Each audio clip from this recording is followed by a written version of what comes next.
Hello and welcome to the Consistory of the Coelc YouTube channel. I'm your host for this video, Reverend Zabel of St John's Evangelical Lutheran Church, located in Dalby, Queensland, Australia. And today I'm addressing an interesting question, which is about the topic of artful nudity and nudity in things like TV and movies. Generally, this is stemming from the question that was sent to me: can Christians watch things like Breaking Bad and Game of Thrones?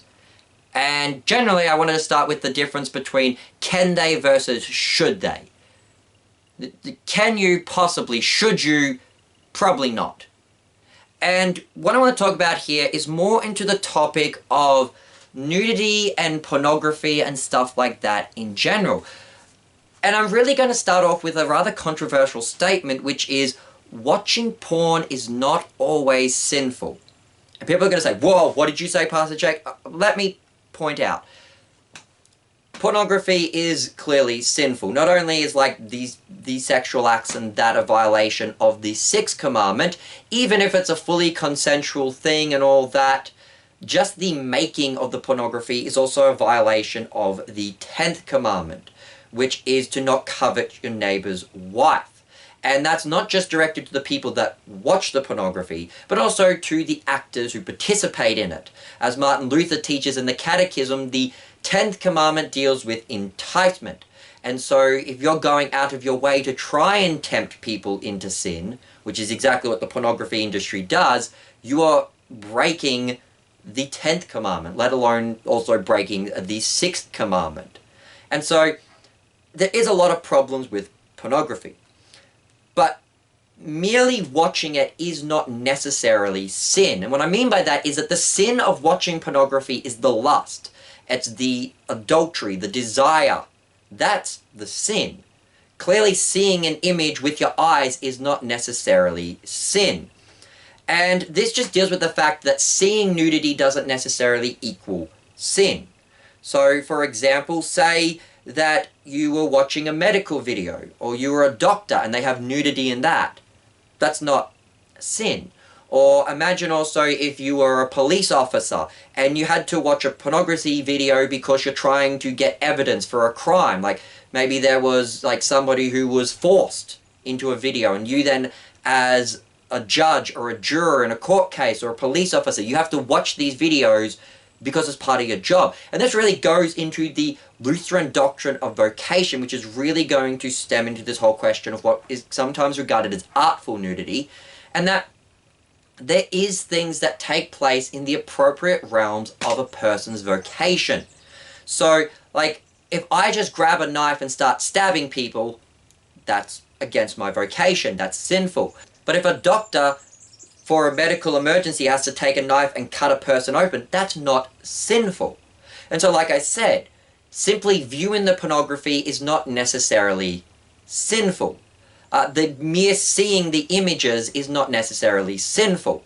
Again, especially in this day and age where you basically just walk down the street and there's basically pornographic images on billboards and in shop windows and in basically anything you look at these days. You could be watching a normal TV show and the ads come on and the ads are quite pornographic.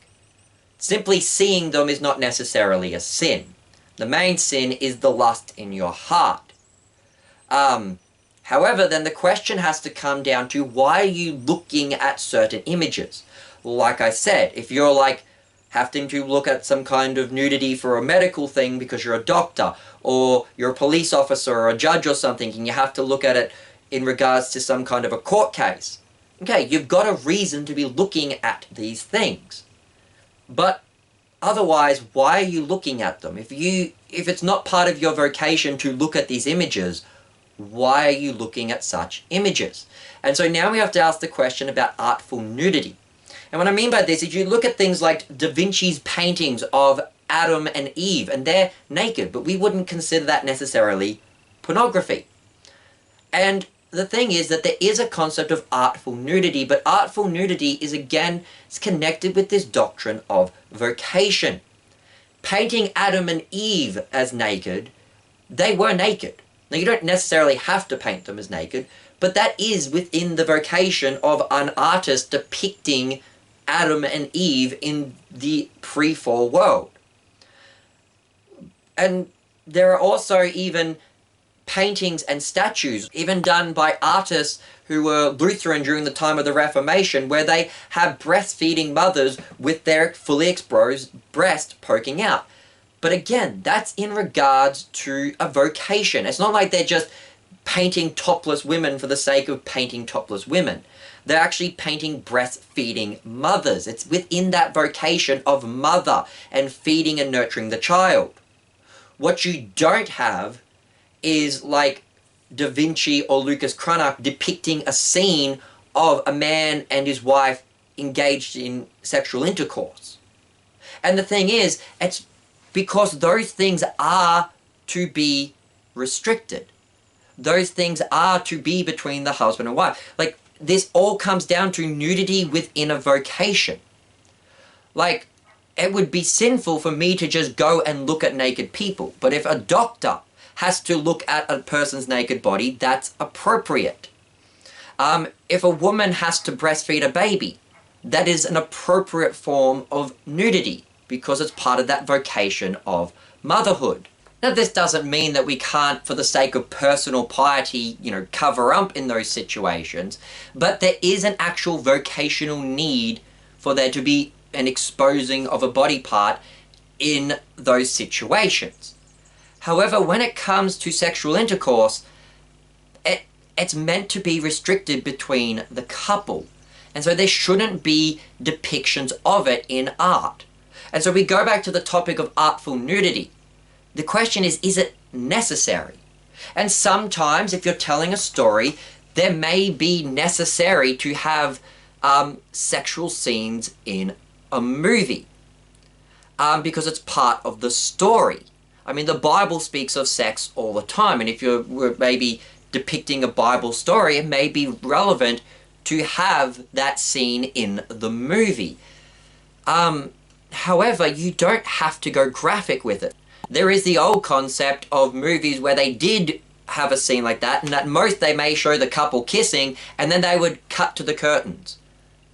Or things would be blacked out. They didn't show it. These days with shows like Game of Thrones, they just show it in your face. And there is nothing, it's not needed for the story. You don't need to see that nudity. It's just unnecessary. It's unnecessary. It's gratuitous. It's just not needed. And so for the people making it, they are sinning because they are deliberately putting that nudity in their movies because they are trying to be perverse, because they're trying to invoke senses of lust in people, because they know that gets attentions and that gets viewers and that gets money. And so for the people making this content, that is sinful. As for people watching this content, again, as Christians, you don't need to see it. The question is, why are you watching it? Is it like a depiction of Adam and Eve in the garden, or is it like, violence and gratuitous nudity in something like Game of Thrones? There is a difference between the two types of nudity, and it all stems back to the doctrine of vocation. And so yes, there is such thing known as artful nudity, but I don't think shows like Game of Thrones fall into the category of artful nudity. Artful nudity is an appropriate thing, and it has been done by even Christian painters, and so it is something that can be considered appropriate. It's just, it has to be kept within its vocation. And usually, even then, when they are depicting something that is naked, it's part of the actual vocation. They're depicting the story of Adam and Eve. They're depicting breastfeeding mothers. They're not depicting like a couple getting it on. Like, that is something that is meant to be kept between the husband and the wife in the bedroom and is not to be shown to the world. Therefore, it would be inappropriate to depict such acts even in art.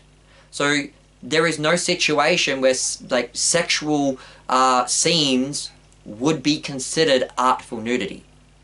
So I hope that kind of addresses the whole question as to whether Christians can or should watch Game of Thrones, but also addresses the question of what is an appropriate Christian artful nudity. I've been your host, Reverend Jake Zabel. Goodbye and God bless.